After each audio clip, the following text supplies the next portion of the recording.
Hi, I'm here today with Dan Bridleman, Senior Vice President of Technology, Strategic Sourcing, and Sustainability for KB Home, as well as a longtime friend, Jacob Atalla, Vice President of Innovation and Sustainability at KB Home. We're so excited to hear from you about your communities in Riverside County and Menifee, California, in the Shadow Mountain Master Plan community, but specifically the Oakshade and Durango communities. These are net zero, all electric communities. So can you tell us about what is unique and different and special about these communities of the future? These two communities are a culmination of years of, I think, innovation and sustainability and technology that all convened at the right time. It's also a story of partnerships. This couldn't have gotten done without brilliant minds from places like University of California, Irvine, and big thinkers at Schneider Electric, and our partners at SunPower, as well as our partners in the community with the division. And so there's so many things that have come together here for us to be able to do this, and also partnering with SoCal Edison. I mean, for the first time, you've got the power companies, we've got the technology experts, we've got academic thinkers, and I'm going to also say the federal government, Department of Energy, all came together in this project.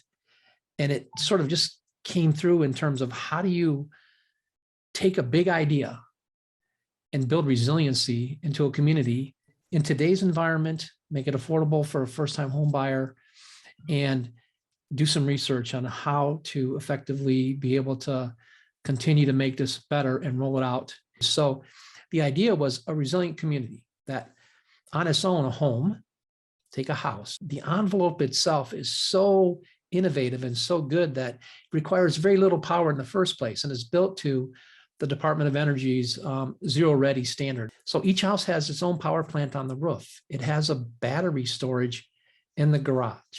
So it has the ability to be able to use the battery, so it can switch between grid power and the battery power and give you a better, energy savings in the house. It also has a community battery in which all the homes in the community not only charge their home battery, but they also charge the community battery, which means in a time where you might have to walk away from the grid because of fires or a lockout, the community itself has been charging its own community battery. So it's a self-sustaining microgrid, meaning that it's a mini little power plant at the house and for the community, and they all share in powering the community. The idea here is demonstrating also that you can do two-way power with using the cars as well. So if you think about it, you've got a car in your garage that has a battery in it. You've got a battery in the garage that can be used, and you have a community battery. So all the appliances, like for example, the stove in the house is an induction stove. It's a beautiful stove, uses, I think, 40% less power than that of a typical electrical stove. Heat pump technology for the air conditioning and heating, as well as a very sophisticated heat pump hot water heater that uses very little power as well to generate hot water. So all electric, beautifully designed, and very innovative. And that was the idea that came out of the partnerships, is let's go ahead and try to do this. And the brains behind the whole thing was the Schneider Smart Load Center. It's kind of the brains that manages all those things you can think of, like how do you get power from the grid or from the batteries, from the community batteries. And then you're using SunPower solar panels. And Jacob, what's the name of the SunPower battery? What's that called? The SunVault. And yeah, it has a hub as well that works with the Schneider system. It is about the story. It is about this time. And it is about that idea of thinking big. And that was the fundamentals behind this project, and resulted in a very resilient microgrid in California, and it demonstrates this, we can do this, and we can be effective at making affordable homes. The prices on these homes today range from, I think, the high 400,000s to the high 500,000s, depending on the amount of square footage that you purchase, which, believe me, it's a lot of money, but in California, it's an affordable first time in a brand new community. So Jacob, clearly you're showcasing that the future is here now. The future of communities and larger scale developments has to include demand side energy management, and microgrids. So as the VP of Innovation and Sustainability for KB Home, can you talk a little bit about the impact of microgrids, and are you able to, let's say, optimize energy use within the homes and the community before the energy even hits the grid? And then you're having that two-way bi-directional conversation, not only with a vehicle to a home in the grid, like what Dan was saying, but amongst homes and then within the grid. And ultimately, will this community be effectively a power plant, a power generation entity for the grid, so that it not just reduces grid stress, but actually net meters back to the grid? So we're doing grid services here, whether it is load balancing for the grid, grid stabilization, providing an energy source and distributed sources to the grid. That's what these the newer items that we're working on here. And actually, these are tests. We're going to research and report back to the DOE on these items. So that not only KB Home, but the industry and DOE and also utility companies can learn from our experience as we build out these communities and the microgrid. Now, Dan, you talked about the value of the partnerships and the various different entities that came together to help create all of the innovative strategies and systems and technologies for these communities. And I know from your press releases that you all were able to access a DOE grant to help support the build out of this technology. How far away are we from actually having the numbers pencil out so that developers can do this, on an ongoing basis without grants? And what would your tips to other community scale builders and developers be? Yeah. If they have this vision, do they have to get grants and funding it right now to have it pencil out, or is there a way to do it without that step? Yeah. Well, everything has to have a beginning, right? And so I think that the nice thing about working with the U.S. Department of Energy with the grant is that through research, we're going to be able to look at continuous improvements and innovations to help drive down some of the costs. And so the gap is smaller than what you think. And then you think in California, we're already doing solar on the roofs, right? So that's part of the already process we figured out. So you got the battery, and then you've got some infrastructure costs, and you've got, the community battery costs. But beyond that, the load centers and the softwares, they're relatively minor compared to the fixed costs of those things. And I think over time, we'll find ways to offset some of those costs. And one would say, well, $10,000 in a 30-year mortgage, is relatively small. It is, but and it's affordable. But for every time you raise the cost of the price of the house, first-time home buyers may not qualify. So we're very sensitive to, looking at other ways to take out some costs to offset some of the innovation costs. So I think the gap is not as big as you think. And the nice thing about the grant is that through research and through partnerships, I think we're going to learn a lot and be able to do this in a way that in the future doesn't mean you have to charge a lot more to the consumer, but it's going to take some work. Is there a big learning curve for your buyers, or are the buyers in California at this point fairly savvy about, electrification and net zero and microgrids? Are there generational differences? So are you talking differently to millennial and older Gen Z home buyers than you are, say, to Xers or boomers? And finally, Green Builder Media's data, when we survey our audience, and granted, we reach early adopter and first mover consumers, the majority now of which are millennial and older Gen Z homeowners and home buyers. And we are seeing that they're looking at a little bit of a shifting valuation metric, where they're not only looking at lowest price per square foot or lowest upfront cost, but they are starting to think about the full cost of homeownership. And so they are starting to understand that first cost doesn't mean full cost. And if they can, even if they have to spend $10,000 more upfront or over the course of their mortgage on a battery, if they're basically eliminating their utility bills, that might be a really good investment. So are you seeing that that's an equation that your buyers are kind of proving out in their heads as they're deciding to purchase homes in this community? We're not trying to create a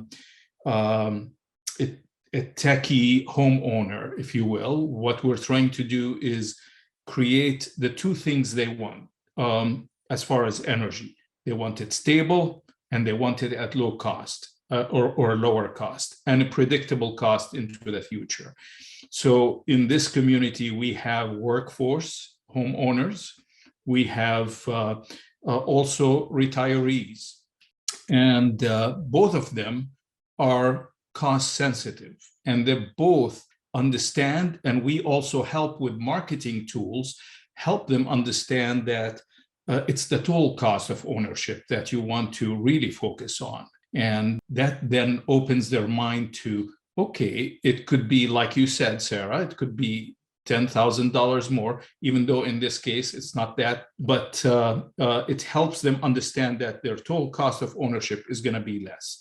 But they're going to have reliable power and resilience in that regard, and they're going to have that power at a predictable and a leveled cost for a very long time. Whereas we know the market is signaling and has been, we've seen the history of it, where the price of kilowatt hour continues to go up and up all the time. So finally, it's their choice. We plan to sit down with them as when we deliver the first homes, sit down with them and say, what are your preferences? What are your priorities? How much do you want to keep in the battery so that you can charge your battery at night if you want to? Or do you want to participate more in the grid services and sell more of your power to the grid and get economic return for that to lower your energy costs even further? So these are the kind of things that we're going to explore together with our customers here. Every home should be as unique as your own DNA, and you want to have choice. So we don't build it and hope you will buy. You get a chance to pick your lot. You get a chance to pick your plan and elevation. You get an opportunity to go to our studio and then add to those things that make it unique to you. And at the same time, fundamentally, the microgrid is automatically built into the infrastructure. So it fits our model beautifully. And I think that if you're that kind of person that wants something unique, that you want to be able to pick and choose the kinds of things you want to add to it, it's a perfect community for people to come to. We've talked about energy a lot. But in California, you might be aware, Sarah, that water is almost a bigger issue in California than even energy. Even the cost of water is becoming at a point almost more expensive than energy. So the other nice thing about these homes is that they're all built to a water sense standard. And, they have a very efficient use of water. The other thing we did is we also followed the indoor called Air Plus programs. And so it's a healthy home. Clearly, water is the most important topic of our moment to solve for. I agree with you. We've kind of already solved for energy. Now it's just about implementation and bringing battery storage costs down as much as anything else. Bottleneck, I think, in that area. But I'm curious, not even related to this community per se, but are there water innovations on either a home scale or a community or even a municipality scale that you have your eye on? I know for us, certainly low flow fixtures, that's just the no-brainer. And that actually, they make a big difference in terms of water use within the home. Now, some of the leak detection and water monitoring systems like Fin, I know are really, kind of emerging on the market and are interesting. We're looking at things like hydro panels, so panels that look like solar panels, but actually harvest potable water out of the air. I'd be curious to hear, are you looking at any of those or any other innovations that you have your eye on?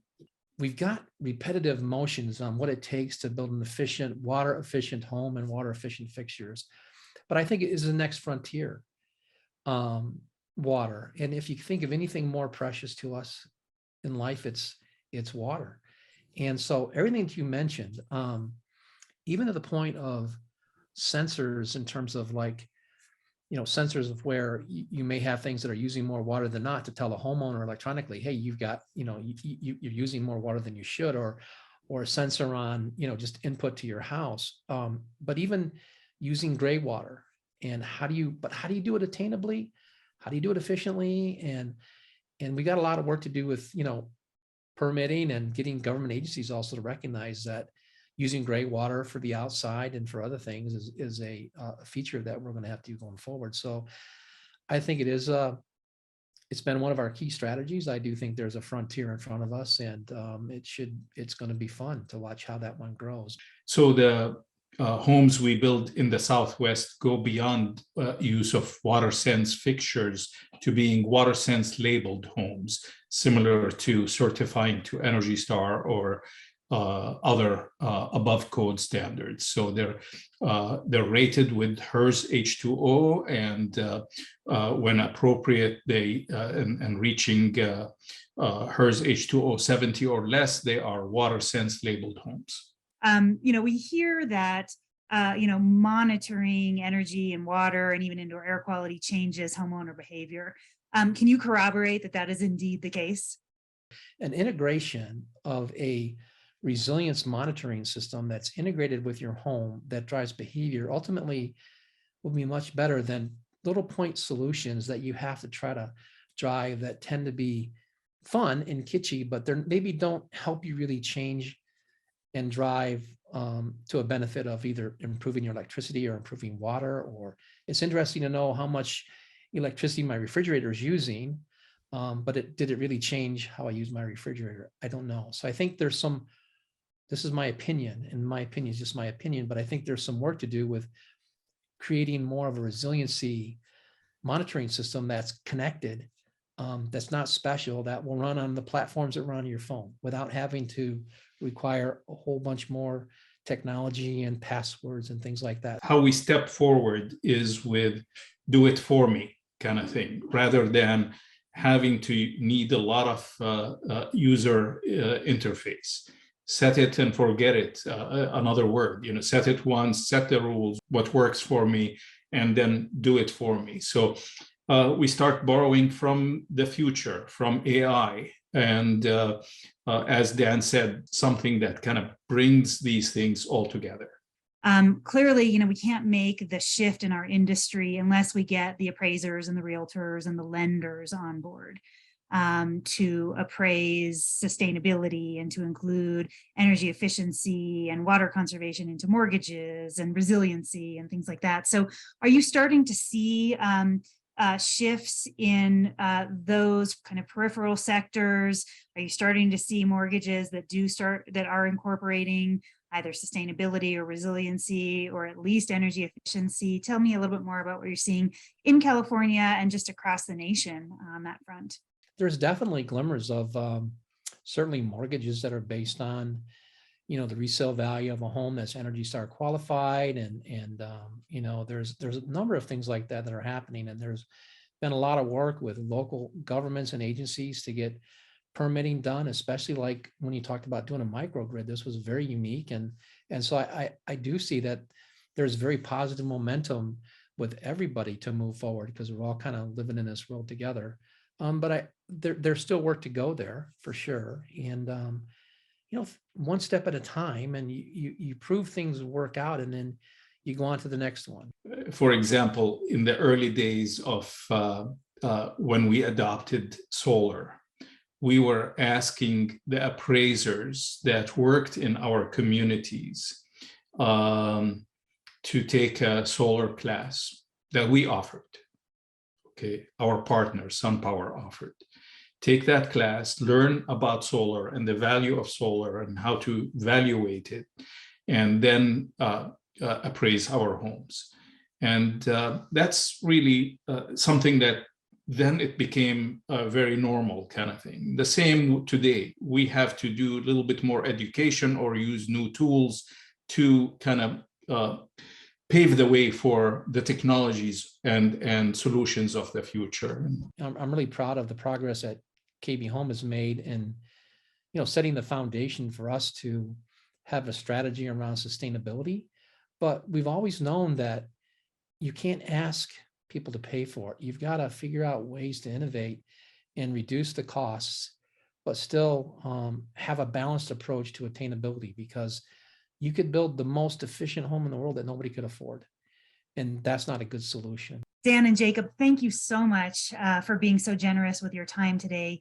Congratulations on the Oakshade and Durango communities. I think they are something that all of us in the building industry should be looking at and keeping our eyes on with respect to the evolution of the housing sector, and just really appreciate your great work at KB Home. Thank you for being here.